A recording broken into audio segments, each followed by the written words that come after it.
மாணவர்கள் எவரும் போதைக்கு அடிமையாகாதீர்கள். அடிமையானவர்கள் மீண்டதாக சரித்திரமில்லை. எனவே உங்களையும் சமூகத்தையும் பாதுகாத்துக் கொள்ளுங்கள். உங்கள் நலன் கருதி கல்வி டிவி.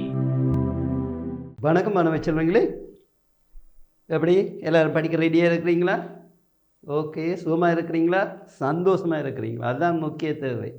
நீங்கள் சுகமாக இருப்பதோடு சந்தோஷமாக இருக்க வேண்டும். ஏன்னா அப்போ தான் படிக்க முடியும், எதையும் செய்ய முடியும். என்ன பிள்ளைகள்?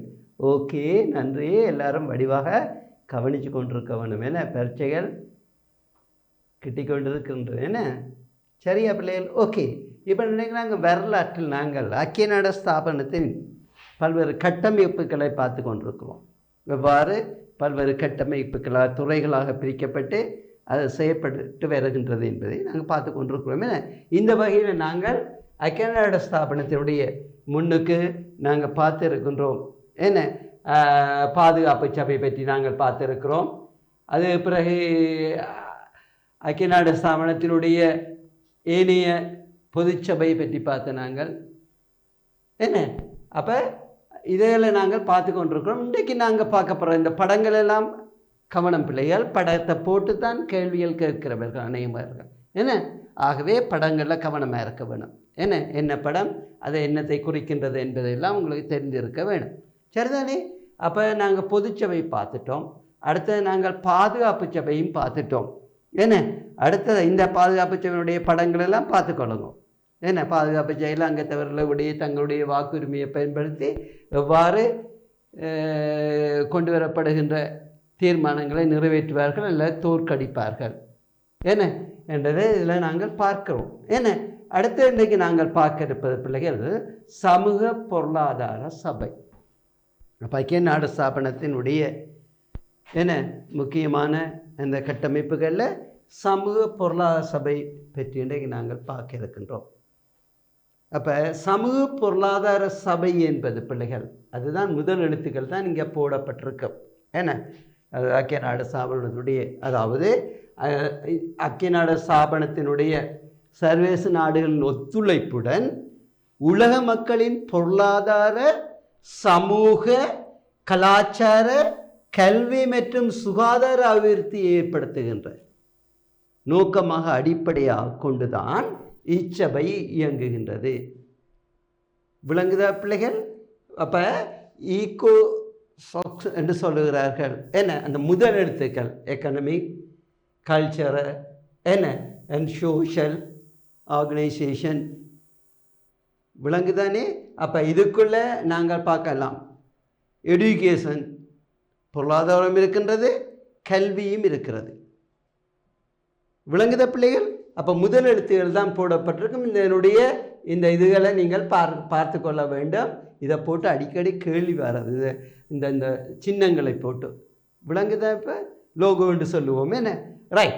அப்போ இது நாங்கள் இந்த அடிப்படையில் நாங்கள் பார்க்கும்போது பிள்ளைகள் ஐக்கிய நாடு ஸ்தாபனம் உலக மக்களுடைய பொருளாதாரம், சமூக கலாச்சாரம், கல்வி மற்ற சுகாதாரம் இவற்றை அடிப்படையாக கொண்டு உலக மக்களுடைய வாழ்க்கையை மேம்படுத்த வேண்டும். ஏனென்றால் முதலாம் உலக யுத்தத்தில் உங்களுக்கு தெரியும் பல்வேறு அழிவுகள் ஏற்பட்டன. பல்வேறு அழிவுகள் ஏற்பட்ட போது மக்களுடைய பொருளாதாரம் அளிக்கப்பட்டது, மக்களுடைய வாழ்விடங்கள் அளிக்கப்பட்டன, மக்களுடைய சொத்தான கல்வி அளிக்கப்பட்டது. சுகாதாரம் இல்லை, உணவு இல்லை, வேலை இல்லை. இதே நேரத்தில் அமைதி இல்லை. மக்களுக்கு அச்சம் குடிகொண்டது. பிள்ளைகள்? எனவே தான் இந்த ஐக்கிய நாடு ஸ்தாபனத்தினுடைய முக்கிய நோக்கமாக இருந்தது இதுதான் சமூக பொருளாதார சபை. அதுக்குள்ள என்னென்ன அடங்கி இருக்கு பிள்ளைகள் பாருங்கோ. அதாவது உலக மக்களின் பொருளாதார, சமூக கலாச்சார, கல்வி மற்றும் சுகாதார அபிவிருத்தியை மேம்படுத்துவதற்காக அமைக்கப்பட்டதுதான் இந்த சபை. இதை அடிப்படையாக கொண்டுதான் உலக மக்களுடைய இந்த அனைத்து நடவடிக்கைகளையும் மேம்படுத்தி உலக மக்களை இயல்பான வாழ்க்கைக்கு மீண்டும் திருப்ப வேண்டும். ஏனென்றால் முதலாம் உலக யுத்தத்தின் மூலம் பல்வேறு அழிவுகள் ஏற்பட்டன. அதன் பிறகு நாங்கள் பார்க்கலாம் இரண்டாம் உலக மகாயுத்தமும் உருவானது. அப்போ இந்த அழிவுகளால் மக்கள் என்ன செய்யப்பட்டார்கள்? அழிக்கப்பட்டது. உயிர்கள் அழிக்கப்பட்டதோடு, சொத்துக்கள் உடைமைகள் எல்லாம் அழிக்கப்பட்டதோடு, மக்கள் அகதிகளாக்கப்பட்டார்கள், ஏதிலிகளாக்கப்பட்டார்கள், ஒன்றும் இல்லாதவர்களாக ஆக்கப்பட்டார்கள். அவ்வளவு கொடுமையாக பாதிக்கப்பட்டார்கள். உயிரிழந்தோர் போக மிகுதியானோர் அதில் அங்கவினர்களாக்கப்பட்டார்கள் அதிகம் பேர். என்ன, சொத்துக்கள் அழிந்தது மட்டுமல்ல, அங்கவினர்களாக்கப்பட்டார்கள் என பிள்ளைகள்.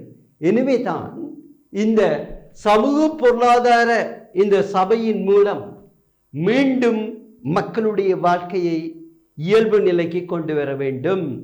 அந்த இயல்பு நிலைக்கு மீண்டும் கொண்டு வருவதாயிருந்தால் அவருடைய அனைத்து முக்கியமான நடவடிக்கைகளான இந்த பொருளாதாரத்தை கட்டியெழுப்ப வேண்டும், சமூக கலாச்சாரத்தை கட்டியெழுப்ப வேண்டும். கலாச்சாரம் என்பது முக்கியமானது. உங்களுக்கு நான் அடிக்கடி சொல்லுவேன், என்ன பிள்ளைகள், மனிதனாக வாழ வேண்டுமாயிருந்தால் அவன் எல்லோரையும் சந்தோஷப்படுத்தி தானும் சந்தோஷமாக வாழ வேண்டுமாயிருந்தால் அவனுடைய கலாச்சாரம் என்பது முக்கியமானதாக இருக்கின்றது. அந்த கலாச்சாரத்துக்குள்ள அவனுடைய என்ன ஆடையணிகள், அவனுடைய பழக்க வழக்கங்கள், அவனுடைய பண்புகள், அவனுடைய மத அனுஷ்டானங்கள், என்ன அவன் வாழுகின்ற அனைத்து நிகழ்வுகளும், அவன் வாழும்போது அவனால் கை கொள்ளப்படுகின்ற அனைத்து நிகழ்வுகளும், அவன் கடைப்பிடிக்கின்ற அனைத்து சம்பிரதாய முறைகளும் எல்லாமே பிள்ளைகள் இந்த கலாச்சாரத்துக்குள்ள அடக்கப்படுகின்றது. அப்போ இந்த கலாச்சாரம் மனிதனுடைய வாழ்க்கையில் மிக முக்கியமானது பிள்ளைகள். அந்த கலாச்சாரத்தை அவன் கை கொள்ளும் போதுதான் அவன் தானும் நல்லவனாக வாழ்ந்து மற்றவரையும் நேசிக்கின்றவனாக, அன்போடு நோக்குகின்றவனாக, அக்கறை கொண்டவனாக, கரிசனை உள்ளவனாக தானும் வாழ வேண்டும், மற்றவரும் வாழ வேண்டும். ஆகவே பண்புள்ள மனிதனாக, அந்த பண்புள்ள மனிதன் என்னத்தில் வரும் பிள்ளைகள்? அவருடைய பேச்சு நடத்தை முறைகளில், அவருடைய பழகுகின்ற தன்மைகளில், அவன் மற்றவரோடு பழகுகின்ற தன்மைகள், அவன் மற்றவரோடு பேசுகின்ற தன்மைகள், அவன் உடுக்கின்ற உடைகள், என அவன் அணிகின்ற ஆடை ஆபரணங்கள், அவன் பின்பற்றுகின்ற மதம், அதை அடிப்படையாக கொண்ட பல்வேறு அம்சங்கள் அல்லது அங்கே இடம்பெறுகின்ற விழாக்கள், என அவன் அதை எவ்வாறு கை கொள்ளுகின்றான், எவ்வாறு மற்றவருக்கு தன்னுடைய பேச்சின் மூலமோ அல்லது தன்னுடைய ஆடையின் மூலமோ அல்லது தன்னுடைய வாழ்க்கை முறையின் மூலமோ தன்னுடைய பண்புகளை மற்றவருக்கு எவ்வாறு கைமாறுகின்றான் என அவன் நடக்கின்ற ஒவ்வொரு நடத்தையினாலும், ஒவ்வொரு மனிதனும் நடக்கின்ற ஒவ்வொரு நடத்தையினாலும் மற்றவர் கவரப்படுவார்கள். என அது நல்லதாக இருக்கலாம், தீமையாக இருக்கலாம். தீமையாக இருந்தால் அந்த சமுதாயம் அழிந்துவிடும், நல்லதாக இருந்தால் அந்த சமுதாயம் மட்டும் முன்னேறாது. அதை பார்த்து கொண்டிருக்கின்ற அனைத்து சமூகங்களும் இதை பின்பற்றி அதை முன்னேற்றி செல்லும். ஆகவே கலை கலாச்சாரம் என்பது ஒவ்வொரு மனிதனுடைய வாழ்க்கையிலும் மிக முக்கியமானது பிள்ளைகள். அப்போ அவர்கள் அதை கடைப்பிடிப்பது மட்டுமில்லை, அதை அவர்கள் வாழ்ந்து காட்டும் போது அதை மற்றவர்கள் பின்பற்றுவார்கள். அப்போ நல்லதாக இருந்தால் அந்த சமுதாயமும் அந்த நாடும் மேலோங்கி செல்லும். சில நேரங்களில் அவர்கள் பின்பற்றுகின்ற கலாச்சாரங்கள் என்னும்போது அவருடைய பழக்க வழக்கங்கள், அவருடைய மொழி, அவருடைய நடுவுடை பாவனை, அவர்கள் அணிகின்ற ஆடைகள் அணிகலங்கள் மற்றது அவர்கள் பின்பற்றுகின்ற மதங்கள், அனுஷ்டானங்கள், கொண்டாட்டங்கள், இவற்றையெல்லாம் நாங்கள் கலை கலாச்சாரம் என்று கூறுகிறோம். சில நேரங்களில் அவர்கள் அந்த சமுதாயம் பின்பற்றுகின்ற கலை கலாச்சாரங்கள் அது பொருத்தமற்றவையாகவும், அது விரும்பத்தகாததாகவும், அது அழிவுகளுக்கு இட்டு செல்லக்கூடியதாகவும் அல்லது ஆபாசமானதாகவும் இருக்குமாயின் பிள்ளைகள் நிச்சயமாக அந்த சமுதாயம் அழிவுக்கு இட்டு செல்லப்படும். ஆகவே அந்த கலை கலாச்சாரம் என்பது ஒரு மனிதனுடைய வாழ்க்கையில மிக முக்கியமானது. நல்ல பண்புகளை கொண்ட கலை கலாச்சாரங்கள் இருக்கும்போது அந்த நாடு செழிப்புறுவது மட்டுமின்றி அந்த நாட்டை பார்க்கின்ற ஏனைய நாடுகளோ ஏனைய மக்களோ அதை விரும்பி பின்பற்றும் போது எல்லோருமே சந்தோஷமாக, சமாதானமாக, ஒற்றுமையாக பிள்ளைகள் வாழ முடியும். சில நேரங்களில் அந்த கலாச்சாரம் அது ஆபத்தாக முடிந்தால், இப்போ நீங்கள் பார்க்கலாம், உலகத்தில் இன்றைக்கு நீங்கள் ஆயுத போட்டி தான் இன்றைக்கு இடம்பெறுகின்றது. இன்றைக்கு ஆயுத போட்டியினால ஆயுத கலாச்சாரம் இன்றைக்கு நாங்கள் பார்க்கலாம். அது இன்றைக்கு முக்கியத்துவம் பெற்று விளங்குகின்றது உலகத்தில். இன்றைக்கு நீங்கள் பார்த்தீங்கன்னு சொன்னால் இன்றைக்கு மத்திய கிழக்கு இன்றைக்கு மிக நெருக்கடியான நிலைக்கு போய்கொண்டிருக்கு. இதனால் உலகமே அழியக்கூடிய நிலைக்கு போய்கொண்டிருக்கிறது. ஈரான் இஸ்ரேலை தாக்கியதுனால, ஏவுகணைகள் கொண்டு தாக்கியதுனால இஸ்ரேல் ஈரான் மீது தாக்கியது, விமானங்களை கொண்டு தாக்கியது. எனவே இன்றைக்கு என்ன நடக்குது பிள்ளைகள்? நீர் விமானங்களை கொண்டு தாக்குனீரா?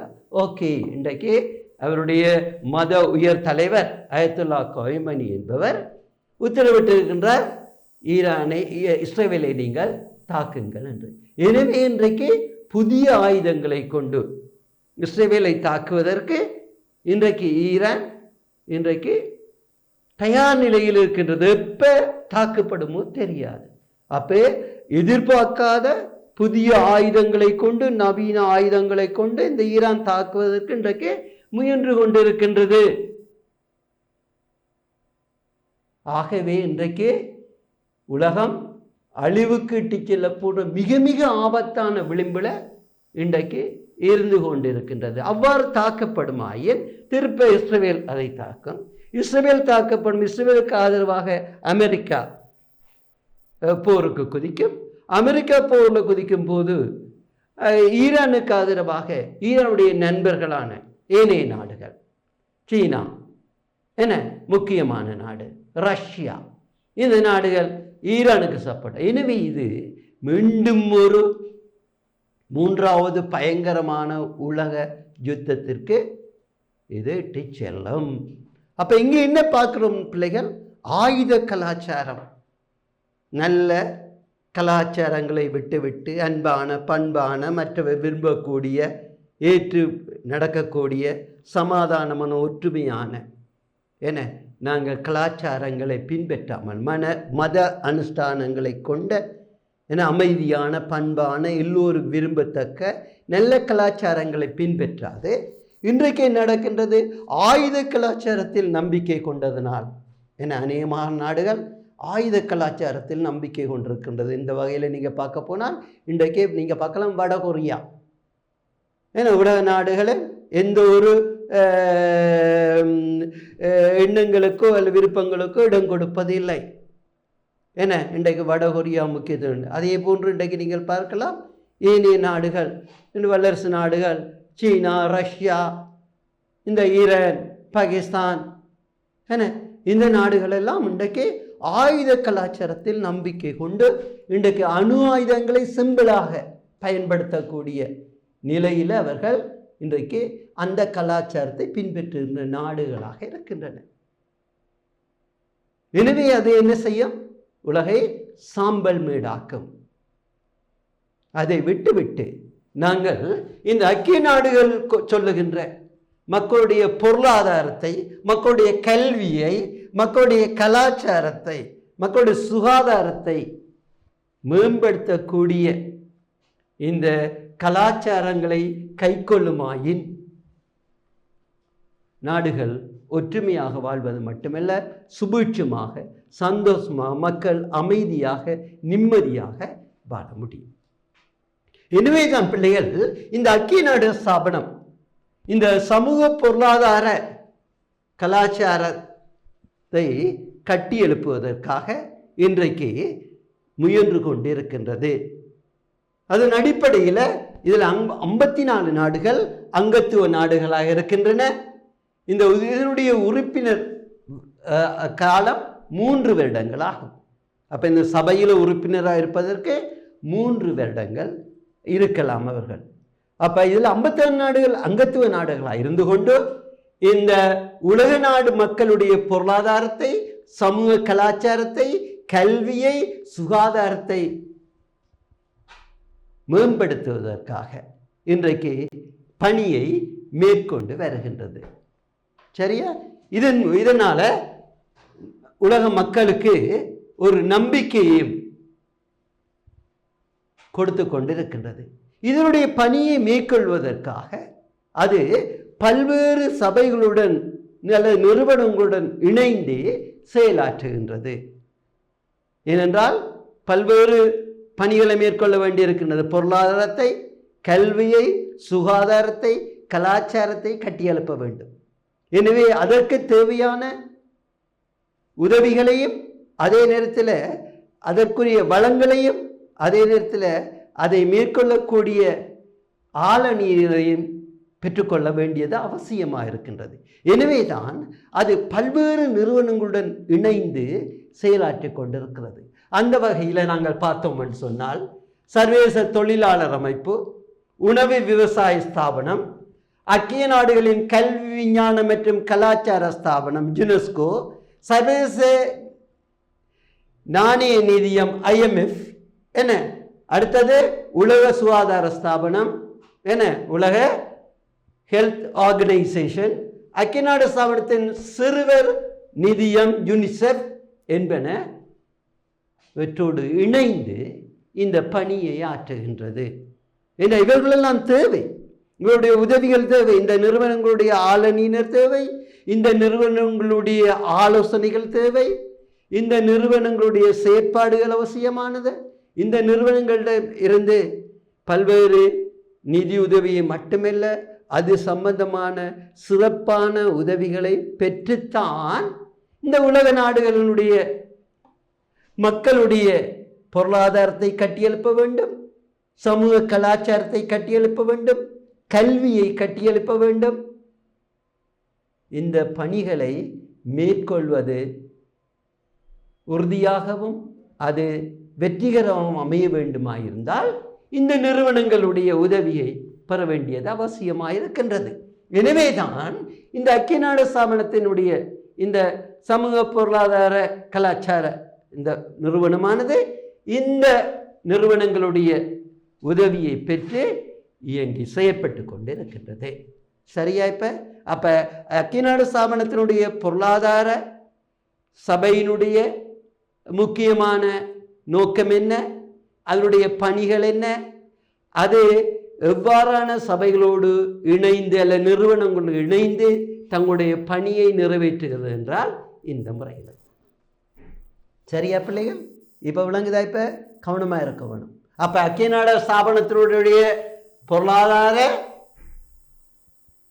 சமூக சபை என்றால் என்னென்று கேட்டால், உலக நாடுகளுடைய மக்களுடைய என்ன பொருளாதாரத்தை, சமூக கலாச்சாரம், சுகாதாரம், கல்வி போன்றவற்றை மேம்படுத்துவதற்காக அந்த நோக்கத்தோடு உருவாக்கப்பட்ட அமைக்கப்பட்ட சபையே இந்த சமூக பொருளாதார சபை எனப்படும். அப்போ இதனுடைய முக்கியமான நோக்கம் உலக மக்களுடைய முதலாம் உலக யுத்தத்தில் அழிந்த என்ன இந்த மக்களுடைய வாழ்க்கையை மீண்டும் கட்டியெழுப்ப வேண்டும். இரண்டாம் உலக யுத்தத்தினாலும் மக்கள் கூடுதலாக பாதிக்கப்பட்டிருக்கின்றனர். அவர்கள் முதலாம் யுத்தத்தில் அடைந்த தீமைகளை விட, பாதிப்புகளை விட இரண்டாம் உலக யுத்தத்திலும் நிறைந்த பாதிப்புகளை பெற்றிருக்கிறார்கள். எனவே மீண்டும் அவருடைய வாழ்க்கையை இயல்பு நிலைக்கு கொண்டு வர வேண்டும். இயல்பு நிலைக்கு கொண்டு வர வேண்டுமாயிருந்தால் அவருடைய வாழ்க்கையில் முக்கியமான பகுதிகளான பொருளாதாரம், கல்வி, சுகாதாரம், கலை, கலாச்சாரம் என்பவற்றை மீண்டும் கட்டியெழுப்ப வேண்டும், அதை மேம்படுத்த வேண்டும் என்ற நோக்கத்தின் அடிப்படையில் தான் இந்த நிறுவனம் இயங்கி வருகின்றது. எனவே இந்த நிறுவனம் தனியாக இயங்க முடியுமோ? முடியாது. எனவே என்ன செய்ய வேண்டும்? பல்வேறு நிறுவனங்களின் உதவியை பெற்றுத்தான் இந்த சமூக பொருளாதார சபை தன்னுடைய பணியை மேற்கொண்டு வருகின்றது. அந்த பல்வேறு நிறுவனங்கள் எவை என்று சொன்னால் இவைதான்: சர்வதேச தொழிலாளர் அமைப்பு, உலக விவசாய ஸ்தாபனம், ஐக்கிய நாடுகளின் கல்வி, விஞ்ஞான மற்றும் கலாச்சார ஸ்தாபனம். ஏன் கல்வி என்னும் போது அதுக்குள்ளே இதெல்லாம் இடம்பெறும். எது? விஞ்ஞானமும் இடம்பெற வேண்டும், என்ன நவீன தொழில்நுட்பங்கள் இடம்பெற வேண்டும், என்ன பிள்ளைகள். ஆகவே அவை யுனெஸ்கோ என்கின்ற அமைப்பும், அடுத்த சர்வதேச நாணய நிதியம் IMF, இன்டர்நேஷனல் மானிட்டோரியல் ஃபண்ட், என்ன அவைதான் காசுகளை, பணத்தை வழங்கும். தேவையான பணங்களை இவற்றிலிருந்து நாங்கள் கடனாக பெறலாம், இல்லை அன்பளிப்புகளாக பெற்றுக்கொள்ளலாம். இலங்கையும் இன்றைக்கு கடந்த காலங்களை நீங்கள் பார்க்கலாம். ஏன்னா இந்த கொரோனாவால் ஏற்பட்ட டாலர் வீழ்ச்சியின் காரணமாக இலங்கை பெரிய நெருக்கடிக்கு உள்ளானது.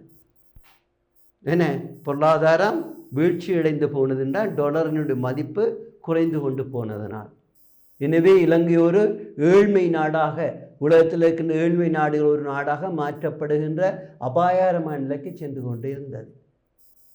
இதை மீண்டும் தூக்கி இந்த ஆபத்திலிருந்து நிலை நிறுத்துவதற்கு இந்த IMFனுடைய உதவி கோரப்பட்டது.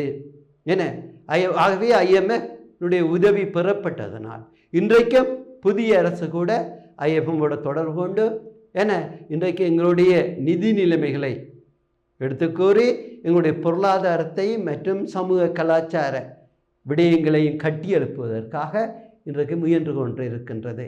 ஆகவே ஒவ்வொரு நாடும் இந்த சர்வதேச நாணய நிதியத்திடமிருந்து கடன் உதவிகளை பெற்று அல்ல அன்புகளை பெற்று தங்களுடைய நாட்டை முன்னேற்ற வேண்டும்.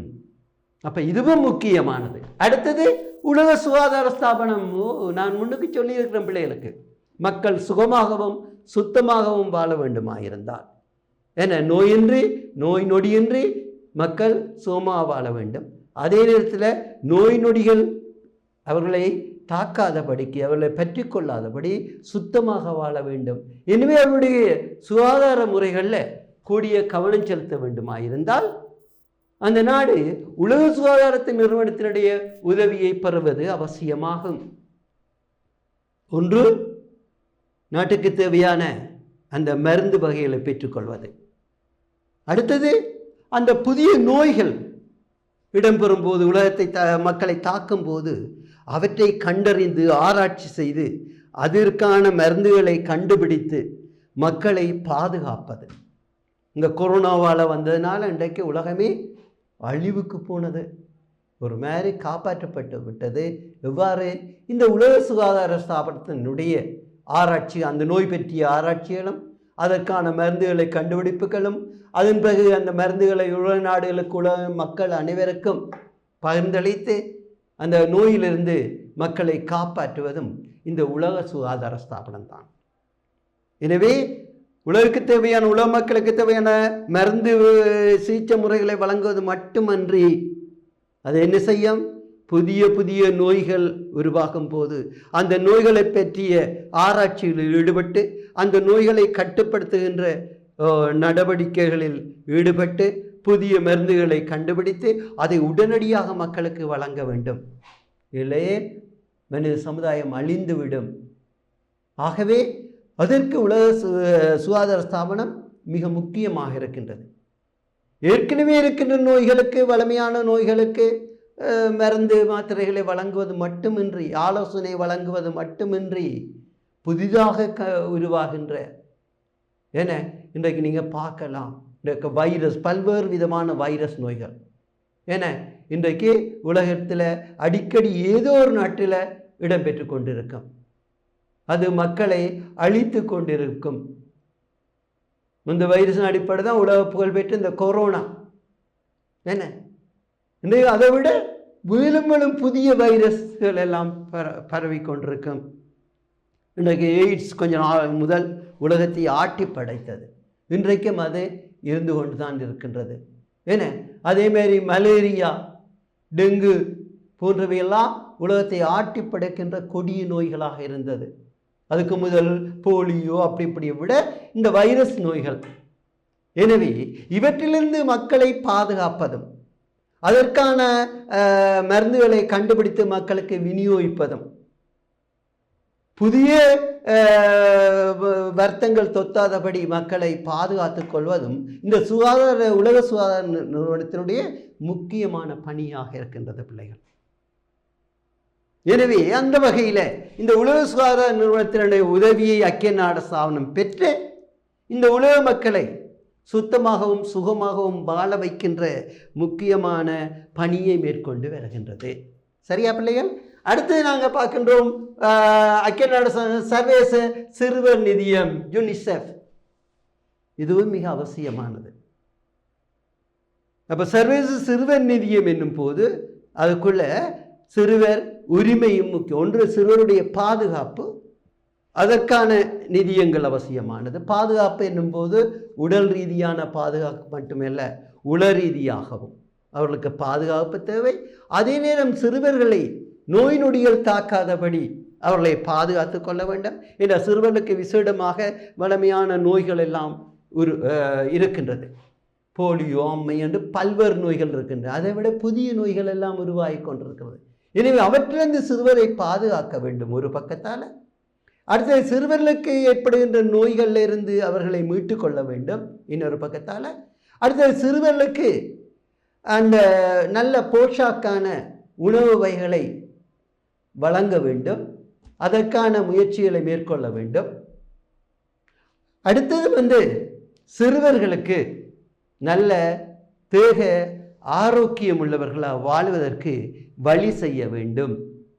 என இத்தோடு கூட அவர்கள் பாதுகாப்பாகவும் அவர்கள் பல்வேறு உரிமைகளை பெற்று வாழ வேண்டும், பாதுகாப்பாக இருக்க வேண்டும். அதே நேரத்தில் பல்வேறு உதவிகளை பெற்று அவர்கள் வாழ வேண்டும்.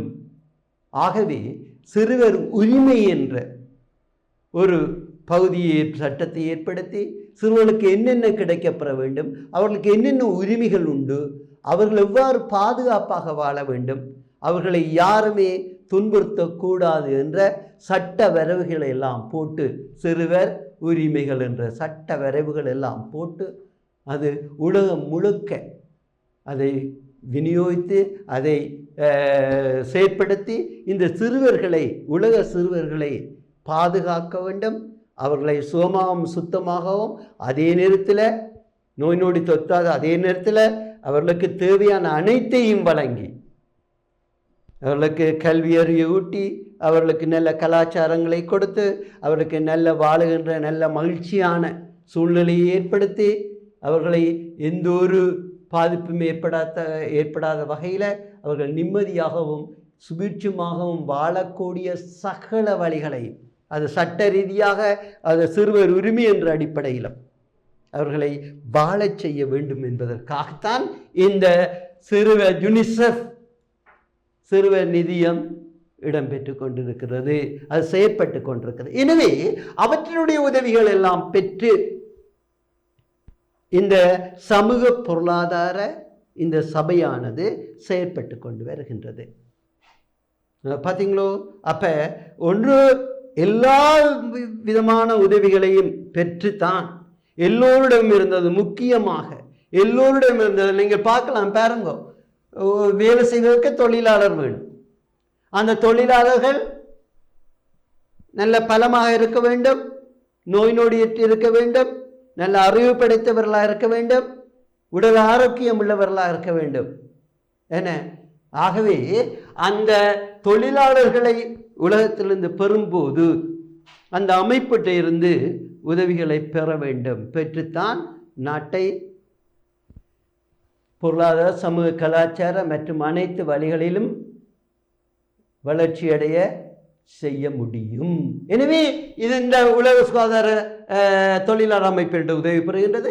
அதுவே உணவு ஸ்தாபனத்திலிருந்து உலக மக்களுக்கு தேவையான அனைத்து உணவுகளையும் பெற்றுக்கொள்வதற்கான உதவிகளை பெறுகின்றது. என அனைத்து உணவுகளை வேண்டும் போது அது வயிறு நிறைய சாப்பிடுவதில்லை, போசாக்கான ஆரோக்கியமுள்ள உணவாக இருக்க வேண்டும் என. ஆகவே உலக சுகாதார ஸ்தாபனத்தின் உதவியை பெற்று, இந்த உலக உணவு ஸ்தாபன உதவியை பெற்று அவ்வாறு உணவுகளை உற்பத்தி செய்வதும், அதை பெற்றுக்கொள்ள அதை விநியோகிப்பதும், அதை எல்லா மக்களுக்கு சென்று அடையக்கூடியதாக இருப்பதற்குமாக இந்த உலக சுகாதார ஸ்தாபனத்தினுடைய உதவிகள் பெற்றுக்கொள்ளப்படுகின்றன. அதே போன்றுதான் கல்வி, விஞ்ஞானம், கலாச்சாரம், அமையம், உலக சுகாதார ஸ்தாபனம் எல்லா வகையான உதவிகளையும் பெற்றுத்தான் இந்த ஐக்கிய நாடு ஸ்தாபனத்தினுடைய சமூக பொருளாதார சபையானது இயங்கிக் கொண்டிருக்கின்றது. ஒட்டுமொத்தமாக பார்க்கும்போது இந்த அனைத்து உதவிகளையும் பெறுவதன் மூலம் உலக மக்களுடைய வாழ்வை ஆரோக்கியமுள்ளதாகவும், அது திடமானதாகவும், அதே நேரம் நிலைத்து நிற்கக்கூடியதாகவும், அது மேம்பட்டதாகவும் இருக்க வேண்டும் என்பதே இந்த சமூக பொருளாதார சபையினுடைய முக்கிய நோக்கமாக இருந்து வருகின்றது. சரியா பிள்ளைகள்? சரியா? இப்போ அடுத்ததாக நாங்கள் பார்க்க போது நம்பிக்கை பொறுப்பு சபை. இந்த நம்பிக்கை பொறுப்பு சபை என்பது பிள்ளைகள் என உலக மக்களுடைய, அதாவது இந்த முதலாம் உலக யுத்தத்தினால இந்த அடிமைப்படுத்தப்பட்ட நாடுகள் இருந்தன. முதலாம் உலக யுத்தத்தில் நீங்கள் பார்க்கலாம், இந்த ஹிட்லருடைய ஆட்சியின் மூலம், முசோலினுடைய ஆட்சியின் மூலம், இன்றைக்கு அவங்களுடைய சர்வாதிகார ஆட்சியின் மூலம் சிறிய நாடுகள் எல்லாம் அடிமைப்படுத்தப்பட்டன. அவற்றினுடைய சுதந்திரங்கள் எல்லாம் பறிக்கப்பட்டன. எனவே முதலாம் உலக யுத்தம் முடிவிட்டதும் இந்த நாடுகள் தமது சுதந்திரத்தை இழந்து அடிமைகளாக நாடுகளாக வளர்ந்த அல்லது படைபலமிக்க நாடுகளுக்கு அவருடைய செல்வாக்கை இந்த நாடுகளை திணிக்கின்ற பிரதேசங்களாக இந்த நாடுகள் இருந்தன. எனவே இவையெல்லாம் முதலாம் உலக யுத்தத்தின் பின்னர் என்ன நடக்கப்பட்டது? இந்த இரண்டாம் உலக யுத்தத்தின் பின்னரும் இந்த நம்பிக்கை, இப்போ ஐக்கிய நாடு ஸ்தாபனத்தினுடைய நம்பிக்கை பொறுப்பு சபை இடம் ஒப்படைக்கப்பட்டன. அப்போ இந்த நாடுகளை பாதுகாத்து, அந்த நாடுடைய உரிமைகளை, அந்த நாடுடைய சுதந்திரத்தை, அந்த நாடுகளுடைய தன்னாதிக்கத்தை நிலைநிறுத்த வேண்டும். அந்த நாடுகளுக்கு சுதந்திரம் பெற்று தன்னாதிக்கம் உள்ள நாடுகளாக அந்த நாடுகள் வாழ வைக்க வேண்டும் என்பதுதான் இந்த ஐக்கிய நாடு ஸ்தாபனத்தினுடைய முக்கிய நோக்கமாகும். அதற்கான பணியை நிறைவேற்றுவதற்குத்தான் இந்த நம்பிக்கை பொறுப்பு சபை உருவாக்கப்பட்டது. இதன் மூலம் நாங்கள் பார்த்தோம்டா பிள்ளைகள், 1994 ஆண்டு அளவில் சகல பிரதேசங்களும் ஏற்கனவே 11 நாடுகள், அப்படியான 11 நாடுகள் பிள்ளைகள் இந்த நம்பிக்கை பொறுப்பு சபையிடம் ஒப்படைக்கப்பட்டது. என்னன்னு சொன்னால், அவை இந்த வல்லரசு நாடுகளால் அடிமைப்படுத்தப்பட்ட நாடுகளாக இருந்தன. அவருடைய சுதந்திரங்கள் பறிக்கப்பட்டன. ஆகவேதான் அவற்றுக்கு மீண்டும் சுதந்திரத்தை பெற்றுக்கொள்ள கொடுக்க வேண்டும், அவர்களுக்கு இயல்பான தன்னாதிக்கம் உள்ள நாடுகளாக மாற்ற வேண்டும் என்பதற்காக இந்த நம்பிக்கை பொறுப்பு சபை அதை பொறுப்பேற்று அவர்களை வழி நடத்தி சென்ற. அந்த அடிப்படையில் நம்பிக்கை பொறுப்பு சபை 11 நாடுகள் இருந்தது. பின்னர் 1994 ஆண்டு அளவில் சகல நம்பிக்கை பொறுப்பு பிரதேசங்களும் தமது சுதந்திரத்தை நிலைநாட்டி கொண்டன. அதற்கு இந்த நம்பிக்கை பொறுப்பு சபை தான் உறுதுணையாக இருந்தது. அவை தமது சுதந்திரங்களை நிலைநாட்டுவதற்கும் அவருடைய தன்னாதிக்கம் சுயாதீனம் உள்ள ஆட்சியை நிறுவுவதற்கும் இந்த நம்பிக்கை பொறுப்பை சபை பேர் உதவி புரிந்தது. இதனால் அனைத்து நாடுகளும் சுதந்திரத்தை பெற முடிந்தது. எனவே இந்த நம்பிக்கை பொறுப்பு சபையினுடைய இனி அதனுடைய செயற்பாடு தேவையில்லை என்று சொன்னால் யாருக்கு நம்பிக்கை பொறுப்பாக இருந்தன? இந்த அடிமைப்படுத்தப்பட்ட நாடுகளுக்கு. யுத்தத்தின் முடிவில் அவை தமது சுதந்திரத்தை இழந்து அடிமைப்படுத்தப்பட்ட நாடுகள். எனவே அவற்றை பொறுப்பேற்று அந்த நாடுகளுக்கும் சுதந்திரத்தை வழங்க வேண்டும் என்ற அடிப்படையில் இந்த நம்பிக்கை பொறுப்பு சபை செயற்பட்டதனால 1994 ஆண்டு அளவில் சகல பிரதேசங்களும் தமது சுதந்திரத்தை நிலைநாட்டி கொண்டதனால இனி அந்த பணி தேவையில்லை. இந்த நம்பிக்கை பொறுப்பு சபையினுடைய பணி தேவையில்லை என்பதை உணர்ந்து 2005 இந்த உலக தலைவர்களின் மாநாடு தீர்மானித்தது என்ன? இந்த நம்பிக்கை பொறுப்பு சபை தேவையில்லை என்ற எல்லா பிரதேசங்களும் சுதந்திரம் பெற்றுவிட்டன. ஆகவே தேவையில்லை என்று தீர்மானிக்கப்பட்டது. ஆனால் இன்னும் அது அகற்றப்படவில்லை என்றால் உலக யுத்தம் எப்போது மீண்டும் மாறுமோ, எப்போது நாடுகள் அடிமைப்படுத்தப்படும் என்ற ஒரு நிலை இருக்கிறது பிள்ளைகள் இன்றைக்கு. என்ன ரைட். அடுத்தது நாங்கள் பார்ப்போம் சர்வதேச நீதிமன்றம். இந்த படம் போட்டிருக்க பாருங்க, உலக சர்வதேச நீதிமன்றம். என்ன அது எங்கே இருக்கின்றது? ஹேக் நகரில் அமைந்துள்ளது. எங்க சர்வதேச நீதிமன்றம்? ஐக்கிய நாடு ஸ்தாபனத்தின் நெதர்லாந்தினுடைய ஹேக் நகரில் அமைந்திருக்கின்றது. உலக நாடுகளுக்கான என்ன பிரச்சனைகளை அதை கருத்தில் கொண்டு அவற்றுக்கு தீர்ப்பளிப்பது. நீங்கள் இப்படி நடக்க வேண்டும் என எந்த நாடும் இந்த நாட்டை அடிமைப்படுத்தக்கூடாது, எந்த நாட்டும் இந்த நாட்டை அச்சுறுத்தப்படக்கூடாது. அவ்வாறு அச்சுறுத்தல்கள் பிணக்குகள் ஏற்பட்டால் அதை சமாதான வழியில் தீர்த்து கொள்ள வேண்டும். ஆகவே சாதாரணமாக எங்களுடைய நாட்டில் இருக்க நீதிமன்றங்கள் செயற்படுவது போல் ஏன் செயற்படுகின்ற எங்களுடைய நீதிமன்றங்கள் சண்டை சச்சரவுகள் ஏற்படாதபடி சமாதானமாக தீர்த்து வைக்க வேண்டும். மக்கள் சமாதானமாக வாழ வேண்டும்.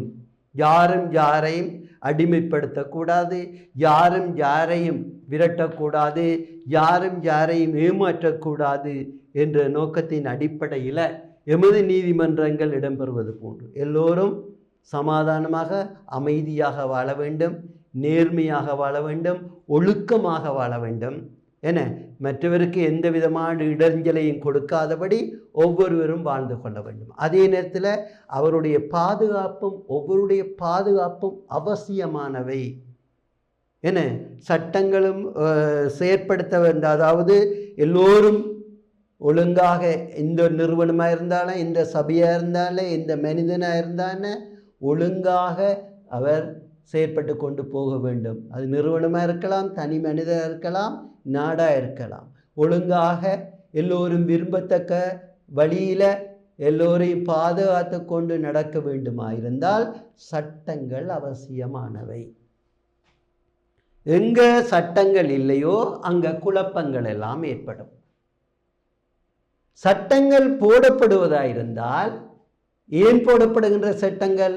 அதற்கு முன்னர் அது குழம்பி இருப்பதனால்தான் புதிய புதிய சட்டங்கள் எல்லாம் நாட்டிலேயோ நிறுவனங்களிலேயோ பாடசாலைகளிலேயோ வீட்டிலேயோ போடப்படும். ஏன்?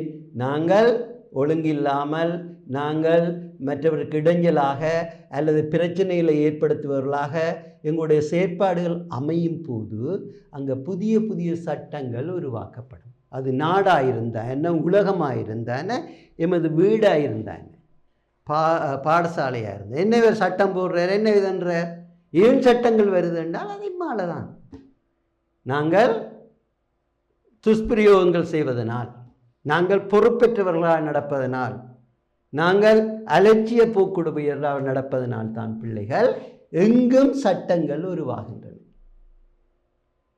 எதுவும் ஒழுங்காக இருக்க வேண்டும் என்பதற்காகவும் சட்டங்கள் உண்டு.